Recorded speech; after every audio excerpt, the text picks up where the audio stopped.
je suis Vincent Brujas, amateur d'histoire avec un grand H et ancien bibliothécaire. Voilà. Donc, je fais mon entrée dans le monde de la BD en tant que scénariste avec Bloc 109 en 2010. Et je suis scénariste indépendant et à temps plein d'ailleurs depuis seulement 2017, donc depuis 3 ans. Entre-temps, j'ai travaillé donc avec Dargaud, Le Lombard, Glénat et Achilleos, l'éditeur qui nous a vu éclore, Ronan et moi, donc voilà, avec qui on n'a jamais laissé tomber. Et bien sûr, donc Ronan reste mon principal collègue et ami, même si je travaille avec d'autres collaborateurs, et notamment, j'aime bien le resituer, Emmanuel Herzeg, donc co-scénariste, sur un nombre toujours plus important de mes projets. Voilà. Et bonjour, moi je suis Ronan Toulouat. Et bien, j'ai commencé avec mon cher ami ici présent en 2010 avec Bloc 109. Donc on a un peu le même parcours bibliographique, évidemment, puisque moi j'ai principalement bossé qu'avec Vincent. À part 2-3 incartades chez Soleil avec Jean-Luc Sala et puis avec Sylvain Cordurier. Mais qui n'ont pas été reconduites. Bon, on était plus sur de la BD de commande, et puis moi c'était moins ce qui me bottait dans ce que je recherchais pour faire de la bande dessinée. Là où chez Achilleos on avait une carte blanche totale qu'on retrouve chez Dargaud d'ailleurs. Ouais. Et voilà. J'ai par ailleurs aussi ma dimension d'illustration. J'ai longtemps fait des couvertures pour Soleil et Delcourt. Et depuis 4 ans, je fais de temps en temps des incursions dans le milieu du jeu avec des illustrations de jeux de plateau. Ça reste très en bordure de l'activité principale qui est la bande dessinée. Mais ça reste quand même une petite respiration assez sympathique. D'ailleurs, en parlant d'incursion dans le jeu, j'ai aussi eu cette incursion d'ailleurs qu'on a fait encore ensemble, sur un jeu qui s'appelle La Cour des Miracles, qui devait être à la base une adaptation en jeu de plateau du Roi des Ribauds, notre série un petit peu phare pour l'instant avec Ronan, et qui a été adapté finalement sans la licence Roi des Ribauds, mais qui s'est appelé donc La Cour des Miracles et qui était une sorte de combat, de gang mafieux dans un Paris, le Paris de Victor Hugo, le Paris de la Cour des Miracles de Victor Hugo de Notre-Dame. Voilà, donc incursion, on va dire ensemble dans le jeu de plateau. Moi, c'est surtout parce que j'étais déjà je suis un grand joueur, un grand fan de jeux de plateau et de jeux de société, et j'avais envie de tester ça. Voilà. Oui, et c'était très sympa à faire. Et même si moi je suis moins joueur que Vincent, reste que illustrer un univers de jeu, c'est vraiment excitant, super intéressant. Ça permet aussi de tester d'autres choses que ce qu'on fait sur la bande dessinée. Évidemment, on raconte pas la même chose, on n'est pas inclus dans le même système de manière générale. Et voilà, ça permet de toucher à autre chose, quoi. Depuis quelques années, il y a un jeu qui circule sur Internet qui s'appelle Inktober, un jeu de dessinateurs, parce que les dessinateurs, on s'ennuie tellement qu'ils ne peuvent pas s'empêcher de faire des jeux entre eux, puis se faire des concours de qui est le plus fort sur Internet. Et bref, et ce jeu qui se déroule en octobre, il s'agit de faire un dessin ancré par jour sur tout le mois d'octobre.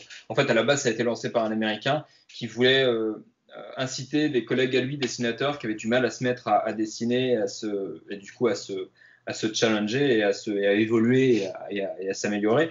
Et l'idée, c'était de ce jeu, c'était de se mettre à prendre l'habitude de dessiner au moins un petit peu par jour. Mais bon, il se trouve que ça a été rapidement viral, que la plupart des dessinateurs, notamment en France, s'y sont mis. Et puis voilà, ça fait. Moi, j'avais déjà l'habitude de faire un échauffement le matin avec un petit dessin. Puis là, c'était l'occasion de se mettre à l'époque sur l'ancrage en traditionnel, parce que je n'y étais pas encore venu, j'étais encore très en numérique jusqu'ici. Donc c'était le bon moyen. Et puis moi, j'avais choisi la thématique du western, parce que c'est une thématique qu'on avait, Vincent et moi, jamais abordée, et puis qu'on n'allait pas aborder de sitôt, et puis qui fait aussi partie de l'ADN. J'ai aussi été un gros lecteur de Blueberry à un moment ou à un autre.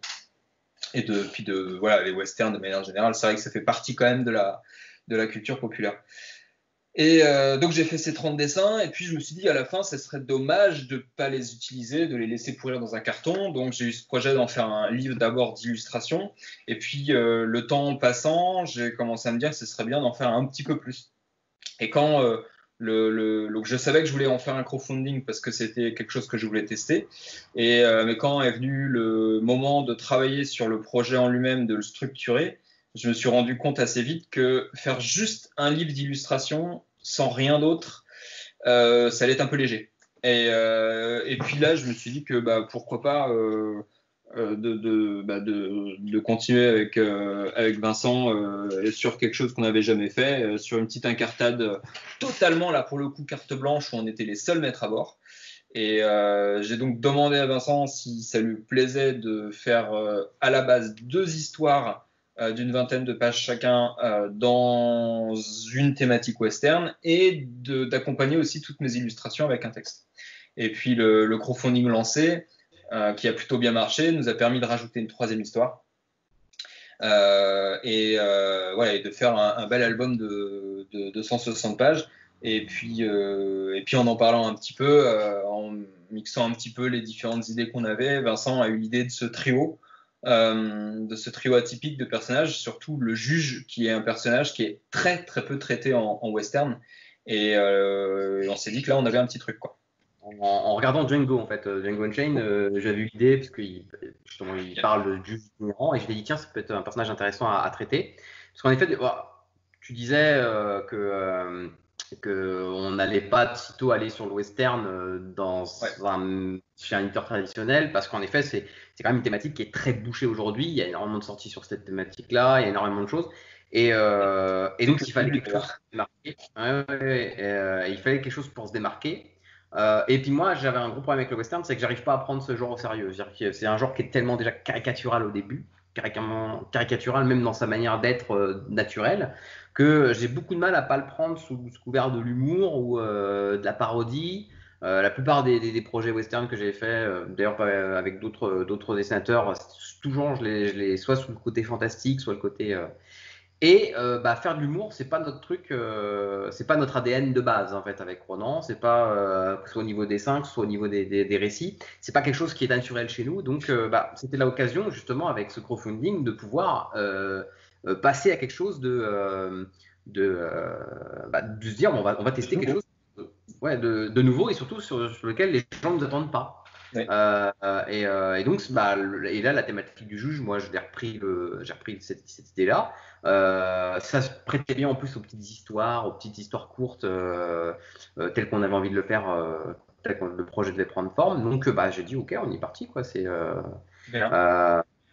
on a fait ça. Et donc, c'était aussi pour ça qu'on avait besoin finalement d'être libre, on va dire, d'un éditeur traditionnel, parce que même nous, on ne se sentait pas forcément au point là-dessus. On s'est dit, on va tester. On savait pas, c'est clair. Après, c'est là où on n'a jamais eu l'habitude de faire de l'humour aussi, d'ailleurs, de l'humour et de l'amour dans nos créations. Mais ça ne veut pas dire que depuis qu'on se connaît, on déconne souvent ensemble, mais on a aussi pris l'habitude de manière informelle de caricaturer ce qu'on fait. Oui, parce que c'est un peu le moyen, c'est-à-dire il y a un peu le système de l'illustrateur qui regarde un dessin il met un dessin dans son miroir pour voir s'il est pas, parce que là il voit tout de suite les déformations. Nous, cette manière de caricaturer nos propres personnages, des fois ça nous évite d'aller trop dans le trop sérieux. On le fait pour nous, mais comme une sorte de barrière pour éviter de tomber dans le trop dans la caricature de nous-mêmes en fait. C'est ça. Voilà. Donc c'est vrai qu'on le faisait souvent, on s'était toujours dit. Un jour, il faudra qu'on fasse ce type de récit, ce type d'humour, qu'on essaye. Et puis, on s'est dit, bon, après tout, voilà, ça nous fait rire, peut-être que ça fera rire d'autres personnes ou pas, mais au moins, on aura eu le mérite d'essayer. Donc, c'était l'occasion. Et donc là, le deal, comme c'est moi qui gérais tout le truc, c'est que je payais Vincent pour sa partie d'écriture. Et un des rares scénaristes à être payé par son dessinateur. Ça arrive. Et ça risque de se reproduire. Et puis, évidemment, j'avais les contacts via Achilleos, j'avais les contacts et puis aussi l'expérience, puisque j'ai quand même passé 4 ans dans mon ancien bureau en région parisienne avec un des 2 fondateurs d'Achilleos, Richard Saint-Martin. Donc moi, je voyais un petit peu comment les bouquins étaient menés, comment ils étaient mis en page et tout, puis les contacts avec l'imprimeur et tout. Donc bon, j'en avais gardé une expérience. Et puis là, Achilleos m'avait donné quelques contacts d'imprimeurs à eux, avec qui le contact s'est très très bien passé tout de suite, des devis qui ont été tout de suite très honnêtes et très très bien. Et puis ça m'a permis d'assez vite de construire le financement du projet Donc le premier niveau, et puis après de faire les différents paliers, et puis les différents petits bonus en plus en fonction des paliers. Et donc on a lancé le crowdfunding en mars dernier, mi-mars dernier, donc, entre mi-mars et mi-avril 2019.